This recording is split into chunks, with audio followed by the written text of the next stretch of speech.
abusanhwehwemu abeto bobi ansa media pono so echese nana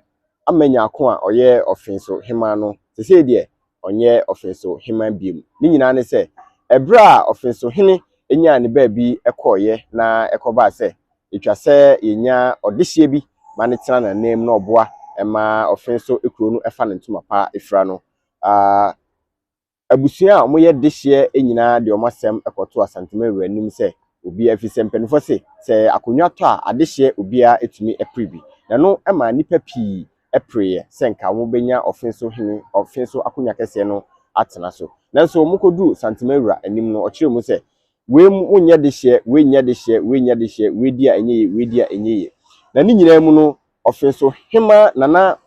Nyarko ekota nipa baako achi a ye Dr. Keke Sapon na ono nso so okoduru menhia hemfie no menhia eka kire ne se onye dehye anase odi akonwa no bia enye yie na no ema ne kofa ntiwa hyew ebae ema nipa bi ye se omonti ase ho demonstration de bebebe nanso ni nyina mu no Asantehene eka se dabi nipa onsem fata ne mfa konwa no ema no da asem ni nyina ekoso no na Asantehene eto ne nsa de frɛ nana Nyarko a oye Offinsohemaa na ofrɛ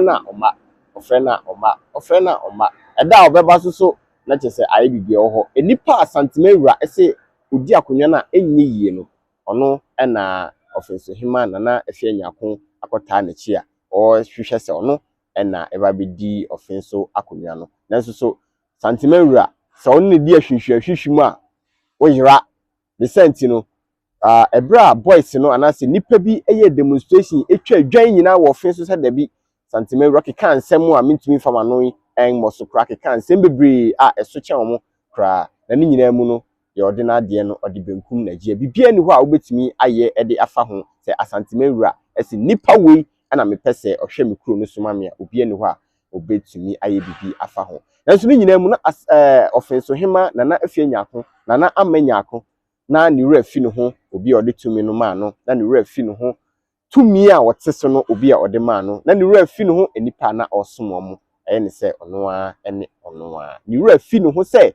akonwa no eye obi dia na ode ama no se ontena so na omwa ema kunudie anase yedie emra Offinso kuro ni mu na ni wura fi no ho na oye de openanso bibia ekoto din ema Offinso nyame adom Asantehene eyi obi a ese na efata na obetimi aboa ama Offinso afa ne ntoma pa efra no na se Offinsohemaa no mefrɛ na oma de sisi obeda o manim ha enti onfam akonwa entumi ho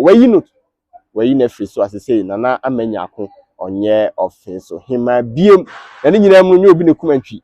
bo si akon na di ne ti eje akire mafi se wuni muvra one no entwetwe obi a oma otumi no one no entwetwe de biara da fi se onim se oyede a obaji ne tumi afri wonsem nanso nana Nyarko erefi no ho ehunu se bi predator ono ene Asantehene eyepe enti de na oye no nyina no na Asantehene akata na ni ba ko se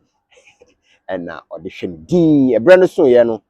ose onye Ohemaa bi enti abusia de ko si ye eno no ha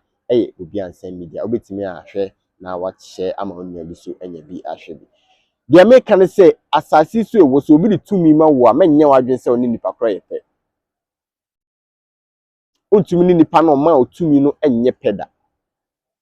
oje ni tumi a waso be hye meda wase sedan da nyina hwe bobi ansa media wo second video ya na wahye na onua so enya bi ahwe yankopon enka ho makra